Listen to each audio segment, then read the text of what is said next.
I'm so enthusiastic to meet Denise Nunley. This is the first time we've met. Yeah. And I want to congratulate you, first of all, on a successful outcome. Yes. How did we even connect? So like, actually I did a search. I was, kind of frantically preparing my, sentencing statement, and, honestly had gotten no direction from my lawyer. We actually had a continuance, from my original sentencing, and the day of my sentence, I didn't have any preparation that day. And so I'm kind of glad it got continued. The internet was down, and, kind of coming into it, I was like, I'm busy. I'm a business owner. I have my own business. And, I just hadn't really had time to kind of sit down and try to put my thoughts to paper. And when I did, I started looking up examples of what I should be writing for the sentencing document. Because he, again, like I said, had not given me a whole lot of direction, other than I would be allowed to make a statement. And so we basically, it was Google search. So whatever you're doing for SEO seems to be working. I'm really glad to hear that, because it's kind of like, you hear that story of if you chop a tree down in the forest and you don't know if it falls, does anybody hear it? Does it really fall? Right. I mean, Yeah. I do so much work always with hopes of connecting with people like you and sharing people. How can you advocate for yourself? And I'm so glad that you found it. And then I just want to hear a little bit more, because it's so intriguing for me to, I was in prison for 26 years. So when I get there, and always the goal was to help people avoid the worst situation, that it's possible, and put themselves in the best situation. So please continue telling me. So you found it, and then what happened? Yeah, so I found it, and, kind of wished I had found it prior, because I had already written a letter to the judge. Obviously, like pre-sentencing, I had to submit letters to the judge and letters to the probation officer, so they could make their recommendations. And funny thing is, when we came into our last I told you, like, kind of the very first sentencing was supposed to have been, he had not read any letters. Like, I had probably 11 character reference letters that I had written as well. And he'd read none of them. So I'm actually, like I said, I'm very fortunate. I think that he had another week or 2 weeks to really kind of get to read a lot of that stuff. But I really wish I would have found all of your stuff prior to that, because I feel like I could have structured the letter to the initial letter to the judge a little bit better than it's hard for people to do. It's kind of like you hear the story of you're a surgeon. When you got to operate on yourself, it's hard to do. It's hard to accept responsibility. It's hard to put ourselves in the position of what do the stakeholders want and what can I do?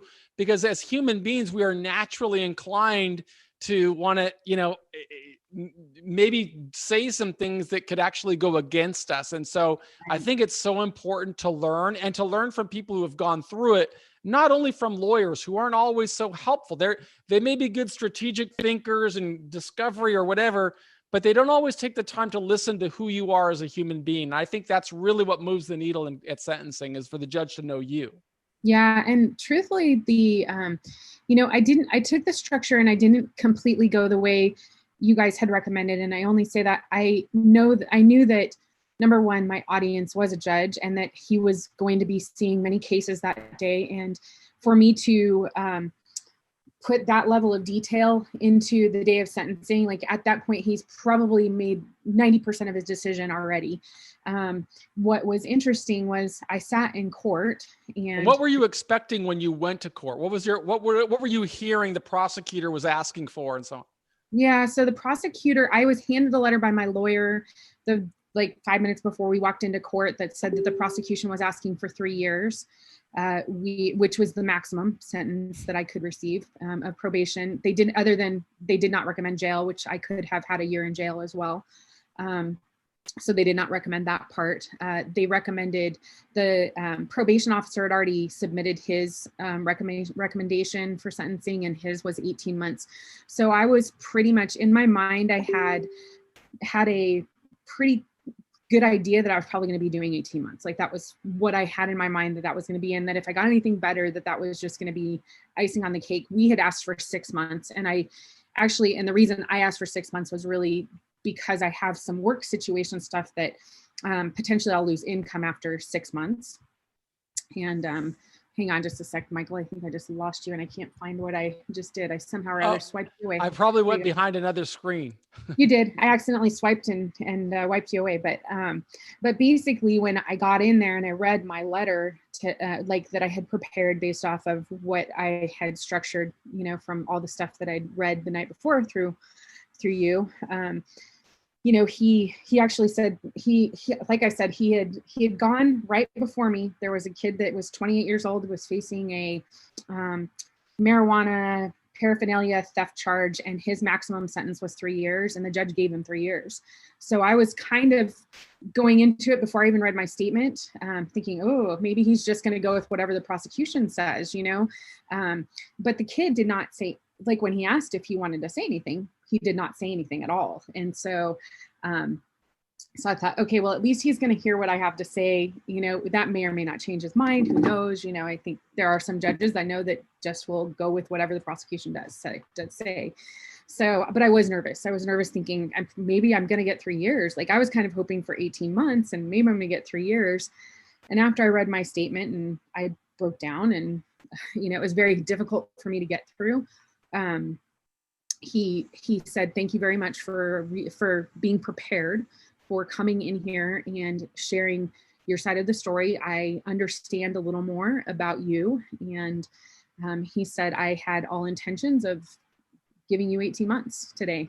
And he said, because of what you read, you know, we're going to knock it down to 12. And so, I'm so happy for you. Oh, it was such a relief, honestly. Like, I mean, 12 months is still a year of my life. And, you know, this is not going to ever really be going away. You know, like that's the reality of the situation in Arizona. We're not allowed to expunge our record ever. So. Well, as somebody who's gone through it, Denise, I want to give you a different perspective on that, because I know that you've heard this stories. You've been living with trauma for a long time. I assume it's a white collar case. Yeah. And you've got a career and you had an attorney that wasn't really guiding you on what you needed. And I asked you to speak with us because I said, you could ask me anything. And I want to help you.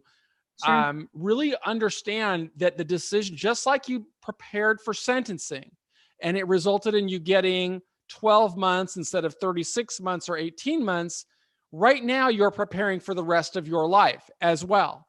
And I went in at 20. I made bad decisions when I was 20 and I was in jail for 26 years because I didn't get this advice and the message I got when I was in prison, Denise, and you're going to get this message, God forbid, from other people that says the best way to do this is just forget about the world and focus on your time in here. And my advice to you, when you hear that, is recognize that the person's giving it to you has probably been in and out many times. Right. The best thing for you to do today is be thinking about where are you going to be in 2 years, 3 years, 5 years, because there are steps that you can take. And I don't know if you've looked through that page that I sent you on reputation building. No, I don't think I did. Maybe I didn't see that part. I was probably knee deep, like I said, in my sentencing. And that's totally understandable, but I'm going to follow up and I'm going to send you a link to, and it's on my website, but on the website, there's a section called services. And beneath it, there's a thing that says reputation or reputation building or something, and click it.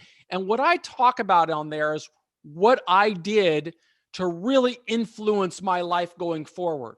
Mm-hmm. And you can do that. If you were able to persuade a judge in a way that your lawyer could not, that should give you some really solid evidence that you are your best advocate.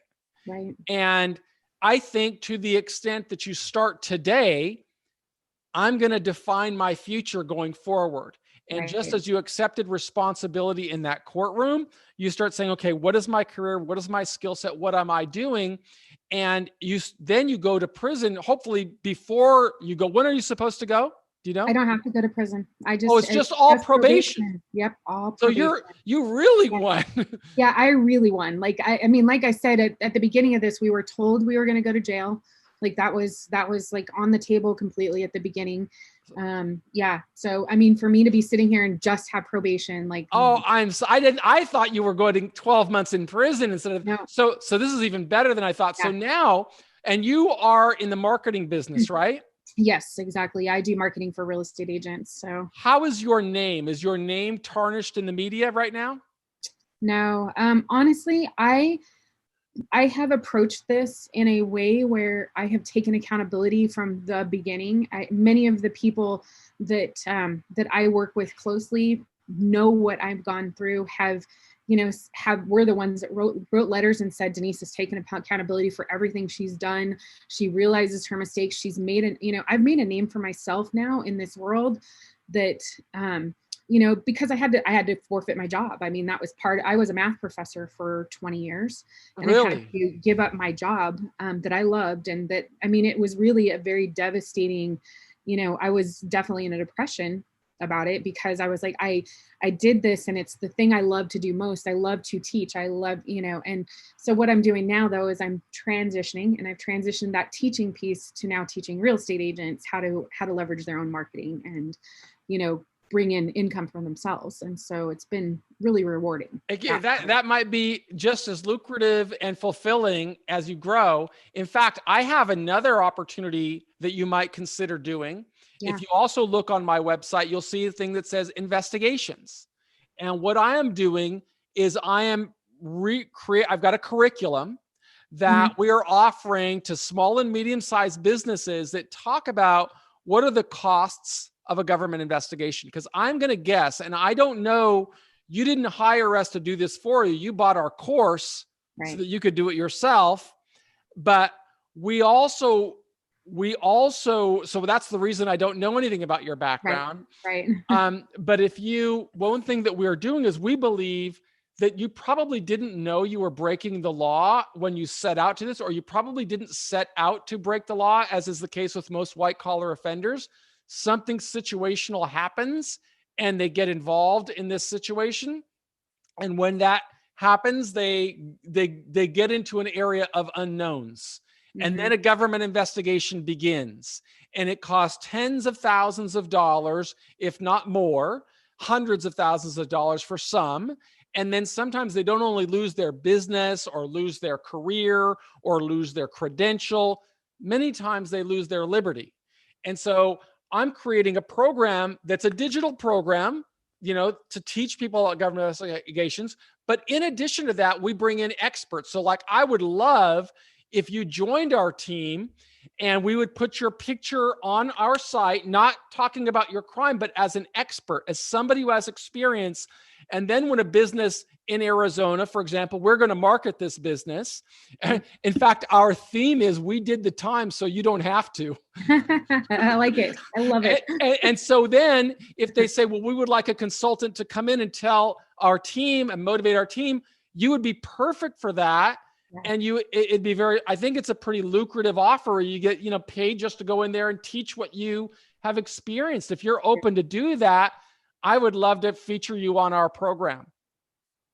Yeah, I definitely would love to talk to you a little bit more about that and see what I'll share it with you after the video, and you can look at it and consider it.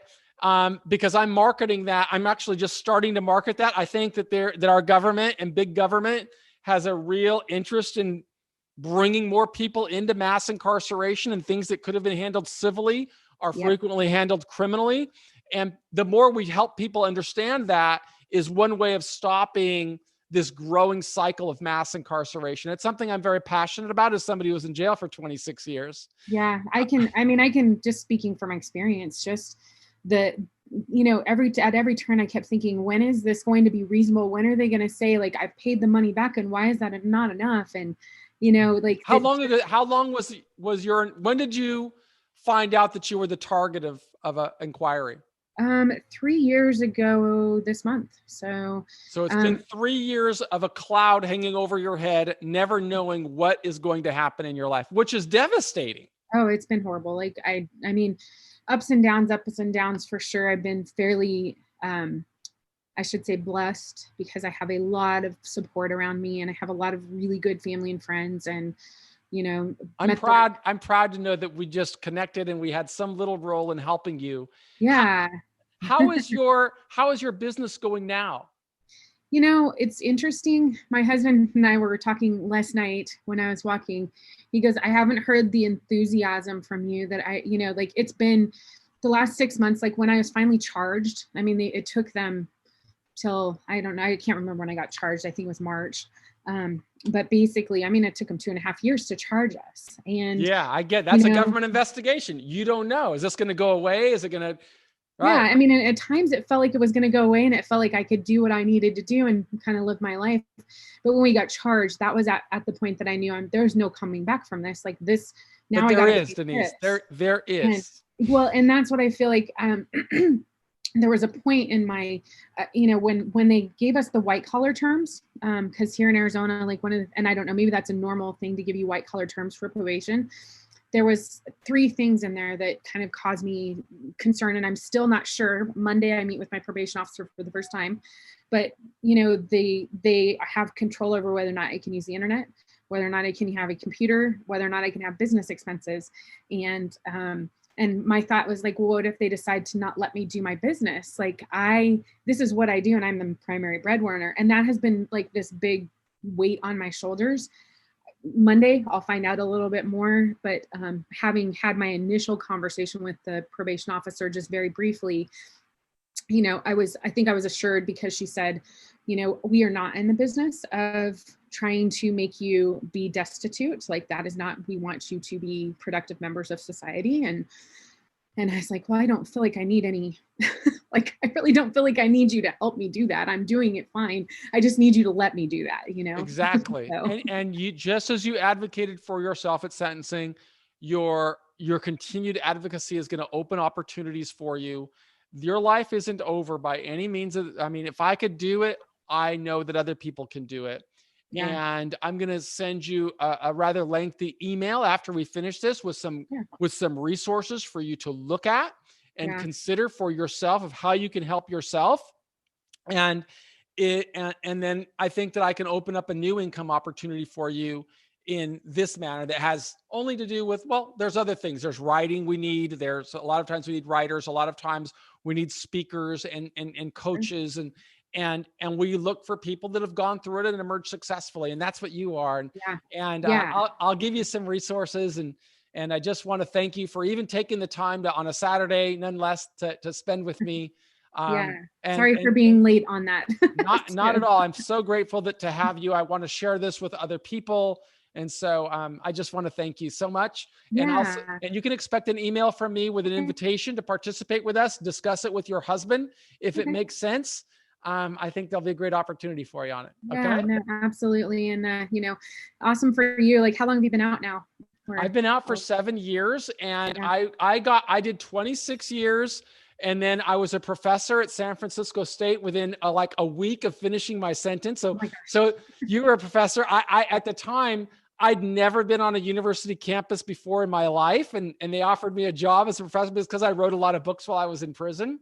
Yeah. And so and they were using my books in school. So it was a really fulfilling experience. But since then, I've been building businesses, but I'm very passionate about showing people that, you may be in a situation that has traumatized your life and put a big cloud over your head, but there's always steps that we can take to move forward. And I'm going to share some of those steps with you just as soon as I finish this video, because I really want to encourage you and your husband. Yeah, no, I appreciate that. And I really do. Like I said, I do appreciate having found the information. It was very helpful. I think I'm a very good writer, but I think when you start to kind of put yourself into your own situation, it's hard to kind of see everything for the trees for the forest, right? So as they say. Well, that's great to hear. I'm glad to hear you're a great writer. I'm glad to hear you've experienced it. I'm glad to hear you've got experience as a professional, because I really know that I can open income opportunities for you that your probation officer will approve. Yeah, and I'll be sharing those with you as soon as I finish this video. Okay. Well, all right. Awesome. Thank you again. I really appreciate it. And just want to encourage you to have a fabulous life. Yeah, I will for sure. Thank you so much. Thanks. Stay on for a second. Let's just stop the recording.